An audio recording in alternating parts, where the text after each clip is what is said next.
I want to tell you the reason why I never had sex before I got married. And that was because I studied consequences of actions.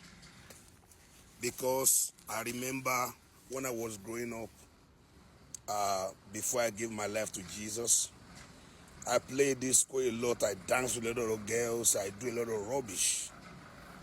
But when I got born again, when Jesus came into my heart, he started teaching me, you cannot live like this, or else you are going to face consequences in your life. How did I overcome it? When I'm walking, I used to look at girls. I've been looking at their buttocks as they are walking. I'm looking at their breasts. I'm looking at, I won't look straight. The first thing the Lord taught me is that stop second look. When you look at somebody once, that is it. Don't look at them secondly. That was one major key that helped me to break from lust. If you want to overcome lust, you cannot overcome lust when you are looking at a girl once, you look at her twice, look at her thrice. The moment you start that, you start forming image in your head. So I had to study consequences of my actions. This is what helped me to overcome sexual temptations. And that's one of the reasons why I made up my mind. I don't want to do this if I'm not ready to get married. Understand this, that consequences are more important than decisions that you make. Don't make decisions more important than the consequences, because decisions give birth to consequences. People often say, if you make a decision, you live with it. No, you don't live with your decisions. You live with the consequence of your decisions. So before you make a decision, think very well on the consequence of that decision. Study it. That is the only way you study it, that when you allow your head, what is in your head, to be stronger than the tool under you. There are two things that control a man: your brain or the tool under you, the generator there. If you fall a prey of immorality, it's because you allow that thing under to control the one above.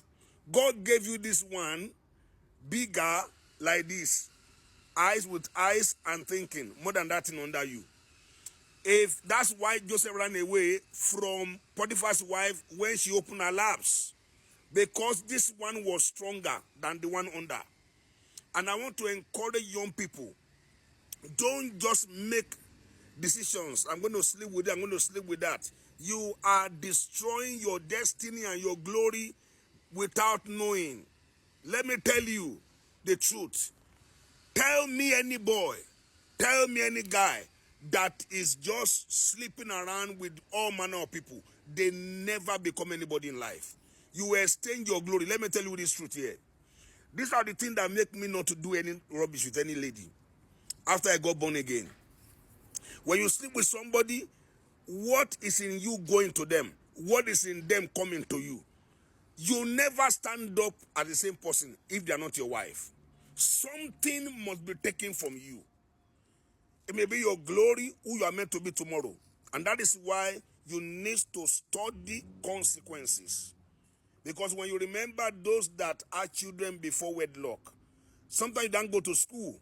It can hinder your going to school. It can hinder you when your other colleagues are making school. It's even worse for girls. Because the boy can impregnate you and still continue his school. But for you, a girl, you are pregnant, you can't go to school. So girls, don't become the one that will carry the bag for the boy. When he has mess up with you, he walks away. You are the one with the pregnancy. That is why you must not open your laps for nobody except you are married. Study consequences. If you study consequences of all these things, you will not allow anybody to mess around with your life. I can't imagine the West. You pregnant somebody right now, the one they have a child for you in the West, either in the abroad, here in the West, they call you, that girl will be calling you for the rest of her life. You are going to be paying child care whether you like it or not. This is why I refuse to go into that kind of thing. God help me on time. And the way to get that is the fear of God. Number two reason why I did not have sex before I got married is because I needed to protect my memories. You must know you have to protect your memory, because one problem with your memory is that whatever is in your memory never goes away. You want to enjoy your memory. The problem with life is that whatever is in your memories never goes away. So decide every day. Do you want every day to remember this? Do you want to remember this kind of issue? Is this the kind of memory you want to keep? What you did with this person, what you did with that person? That is why if you live, it will help you if you keep discipline. It will help your life. You'll be able to protect your memory. Like I said, when you live right, you enjoy your memory. Young people, don't destroy your life with all those kind of things. You cannot, the seat of sexual instinct is the seat of intelligence. You cannot be doing that and be intelligent. The two don't go together. This is Dr. Adebo coming your way again. I'll see you in my next video. Bye-bye.